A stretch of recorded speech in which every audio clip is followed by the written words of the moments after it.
بسم الله الرحمن الرحيم. والمرسلات عرفا فالعاصفات عصفا والناشرات نشرا فالفارقات فرقا فالملقيات ذكرا عذرا أو نذرا إنما توعدون لواقع فإذا النجوم طمست وإذا السماء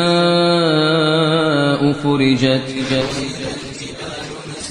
وإذا الرسل أقتت لأي يوم أجلت ليوم الفصل وما أدراك ما يوم الفصل ويل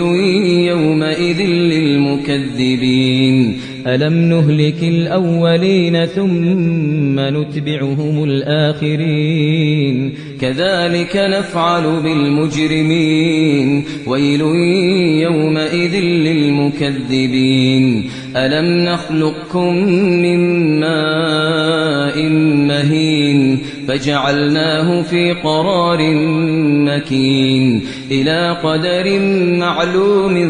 فقدرنا فنعم القادرون ويل يومئذ للمكذبين ألم نجعل الأرض كفاة أحياء وأمواتا وجعلنا فيها رواسي شامخات وأسقيناكم ماء فراتا ويل يومئذ للمكذبين انطلقوا إلى ما كنتم به تكذبون انطلقوا إلى ظل ذي 3 شعب لا ظليل ولا يغني من اللهب إنها ترمي بشرر كالقصر كأنه جمالة صفر ويل يومئذ للمكذبين هذا يوم لا ينطقون ولا يؤذن لهم فيعتذرون ويل يومئذ للمكذبين هذا يوم الفصل جمعناكم والأولين فإن كان لكم كيد فكيدون ويل يومئذ للمكذبين إن المتقين في ظلال وعيون وفواكه مما يشتهون كلوا واشربوا هنيئا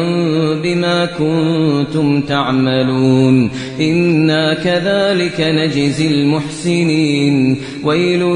يومئذ للمكذبين كلوا وتمتعوا قليلا إنكم مجرمون ويل يومئذ للمكذبين وإذا قيل لهم اركعوا لا يركعون ويل يومئذ للمكذبين فبأي حديث بعده يؤمنون.